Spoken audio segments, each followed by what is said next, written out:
pretty certain now that the Lions are the best team in the NFC, Kyle. This was a dominant win by a team that was decimated with injuries and ironically thrived in that exact spot. This secondary, all four starters between the two starting corners and the two safeties out last night. And ironically, it was the secondary that I thought maybe played better than any position group outside of the one man, the myth, the legend, Sonic Jahmyr Gibbs, who had arguably the best game of his entire career. Before we jump into the Lions game, and I can tell you right now, we will be talking about the Lions essentially for the next 3 hours, I do have to bring up a couple of things. First of all, the broadcast crew from last night. Joe Buck and Troy Aikman. I wrote down a couple quotes that these two guys had.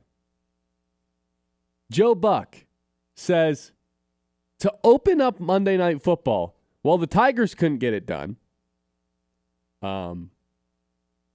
that seemed really unnecessary, but all right. Troy Aikman would later say, Goff not really known much for being a runner. Great insight from Troy Aikman. And then would later say Hutchinson coming off a major knee surgery. I'm sorry, I must have missed this. Hutchinson had a knee surgery this offseason? Do you remember that, Kyle? I don't remember Hutchinson having a knee surgery. I thought those two guys were doofuses last night. I'm not going to lie. Doofuses.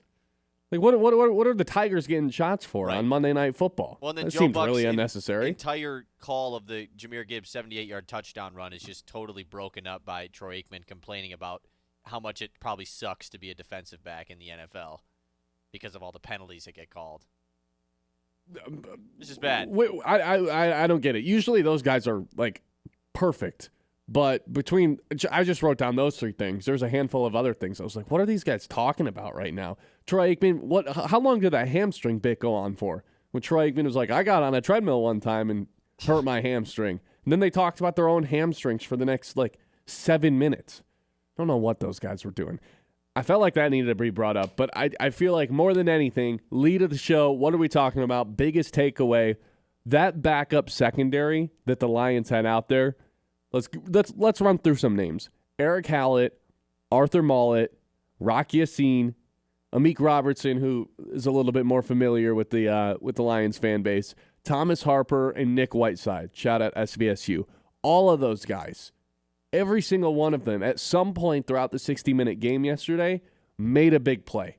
They were all over the place. That was the big worry heading into this one. It was the reason I thought this game would be a shootout. Not only was it not a shootout, Tampa Bay couldn't score. Tampa Bay couldn't move the football down the field because Baker Mayfield was contained in the pocket the entire time. 0 rushing attempts for someone who's been all over the ground throughout this season. Someone who was deemed the MVP of the first third of the season. Didn't have 1 rushing attempt, 0 rushing yards. And until the very last portion of the game, didn't really have good stats either. I mean, he still didn't have good stats. He 28 for 50, ended up getting over 200 yards. But those last 100 of those yards came in garbage time when it was essentially over. And it was a 2-score game right down until the end. But you knew in the fourth quarter, it's like Tampa's not coming back into this thing because the secondary's all over the place. Hutchinson was becoming like a man possessed in the fourth quarter. Felt like every play he was getting closer and closer to sacking Baker Mayfield, and he doesn't end up getting the sack, so that 5-game sack streak is over for him. But it sounds like when these PFF grades are finalized, he's going to go down with double-digit pressures. He's just making an impact every single one of these plays to the point where Baker's got to bail. He's got nowhere to run because the pocket's collapsed on him. Ali McNeil's being double-teamed nearly every single play he's out there. The defense, Calvin Shepard, I loved every single second of it. The offense left a lot of points on the board. It was not a perfect game. It was not nearly as dominant as you would like it to be based on the bar that the Lions have set. But you know what? With all the injuries that have happened, this is not going to be one of those wins where you wish you had a little bit more. It's not going to be one of those wins where I say you left a little meat on the bone. With all those injuries in the secondary, a win's a win, and they did it in dominant fashions, maybe a little bit much, but they dispatched the Tampa Bay Buccaneers. Especially doing it the week before the bye. I think that's the most important part. Like, I'm never going to complain about getting a multiple score win, covering the spread, in a game that you have so many injuries ahead of the bye week. Like, the fact that they were able to win the way that they did is a major W in its own. And you bring up all those guys. Like, that's what I wanted to do. I wanted to play a game of, did you know who this guy was a month ago? You know, and it's all of those guys that you named. Like, did you know who any of those dudes were? Even Lauren Strickland, who comes in, and Tyrus Wheat on the defensive line, who picks up a sack at the end of the game. Like, nobody knew who these guys even were a month ago. Maybe Nick Whiteside, because he went to SVSU. Shout out to him. But, like, it's unreal the job that Kelvin Shepard did yesterday. And that's what I loved about the post-game video. You see Derek Barnes. He gets the big shout-out, and he just starts talking like, man, I can take all the credit for this, but this is all Shep. Like, Kelvin Shepard is an absolute stud, and I love how excited he gets on the sideline, and especially when these guys who were on the waivers at some point this season are making the big plays, he's the first guy that runs up to him and is just hyping him up. Like, there's nothing that makes you more happy than seeing a backup player like that, make big plays. It truly is. It makes you as a fan feel happy. And it was awesome to watch. I thought Nick Whiteside was going to lose his mind in the fourth quarter, the way he was celebrating. Well, he had the pass breakup on the 2-point conversion after the Tez Johnson touchdown. And then on the final drive, when the Bucs are trying to just like keep some life, he had a couple targets where incomplete pass. I thought he was going to lose his mind walking back to the sideline. He was so hyped up. He played so good that I'm starting to float around the idea, at least in my own brain, of like, have we ever seen Terrion Arnold have a game like that? And I know that's like probably a little harsh, maybe a little bit. We're having a good time today. It's episode 100, Victory Tuesday. Look, it's credit to these guys though that have stepped up and like played one of the best defensive games that the Lions have had under Dan Campbell, especially when you consider the opponent, how explosive of an offense that Baker Mayfield and the Buccaneers have been. It's not like I'm here to dog Terrion Arnold, but like, what the hell? The best defensive performance of the year so far came when all the secondary guys were out. You know why? It's a great offense, too. Against a great offense. I think one of the biggest reasons why was, like you said, Kelvin Shepard schemed up a beautiful game plan. Beautiful. Perfect mix of man and zone. Hutchinson's getting after Baker. They're collapsing the pocket. They're not letting him escape.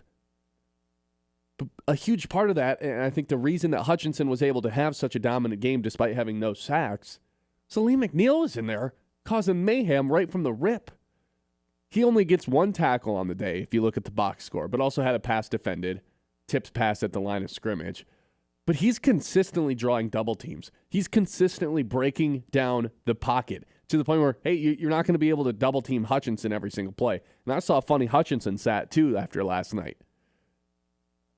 TJ Watt leads the NFL in chip percentage, like how often teams are chipping down on him, at 39%, over half the snaps last night. I think it was 53% of the snaps last night. Hutchinson was being chipped. He demands triple teams. Unreal. He demands double and triple teams at all times. He's a monster. And even when he's being double and triple teamed, he's finding ways to make Baker Mayfield really uncomfortable. He's the pressure's king. Like I don't think there's ever been an NFL player as good as causing the quarterback to be under a little bit of duress without actually getting a hand on him than Aiden Hutchinson. And that was on full display last night, specifically in the fourth quarter. Yeah, you saw that one play where he just absolutely bull rushed through the offensive tackle and forced Baker to, and he had a play where he clipped him on his arm on the pass on a third down. Yep. Like, yeah, the box score maybe isn't going to tell the whole story, but you watch that game, and it was very clear that one, Hutchinson had another great game, but two, Aleem McNeil's just impact. Man, it was so exciting to have him back. Just right off the gate, the second defensive play of the game, Aleem McNeil is right in there causing a pressure on Baker. Like, he is so huge for this defensive line just as far as what they can bring in the pass and the run game going forward. Nice to get him back before the bye as well. And obviously we can talk about how the secondary played great, but that pressure that Aleem McNeil caused definitely helped the secondary out a ton. Even the guys that maybe you're a little bit more familiar with, like Rock Ya-Sin before Mike Evans ended up leaving the game because of a shoulder and head injury, he was kind of bottling him up too. Yeah. Like he had that play. Robertson had a tremendous game. Like, we're talking about all these other guys that, you know, that shine that you didn't expect to, but Amik Robertson made a couple huge open field tackles, obviously had a couple pass breakups that were awesome. Like, it was just an awesome game. You know, everybody. Amik Robertson is third in franchise history amongst DBs for forced fumbles.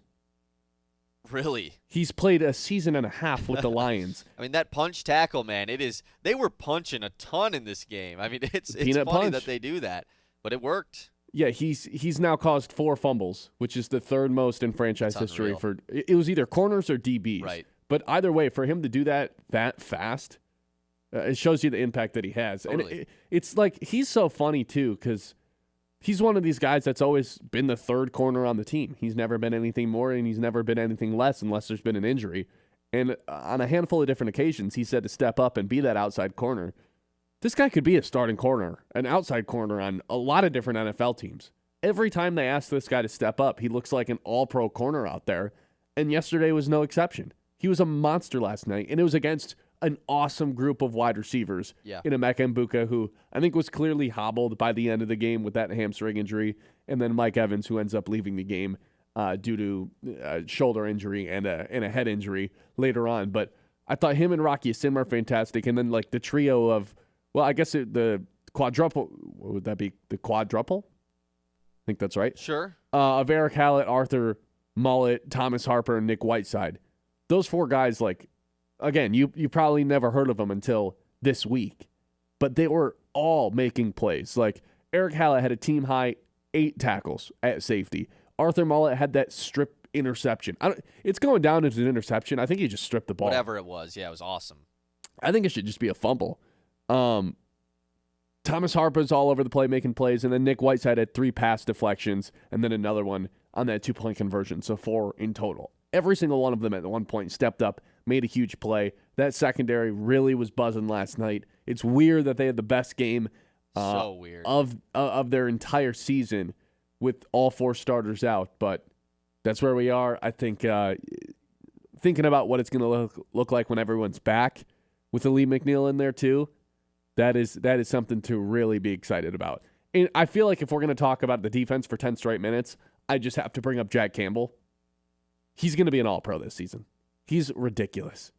Out in coverage against Rashad White basically the whole game every time he went out. Had that huge tackle on the sideline. Just an absolute beast. Even did a little seatbelt celebration late in the game. I was like, what he was is laughing. this? He was laughing about it too. Yeah, that was funny. I've never seen Jack Campbell do a celebration in my life, and he's doing the seatbelt in the end zone. It was an awesome game. 989-837-6125. Lions firmly, I think, have established themselves as the best team in the NFC.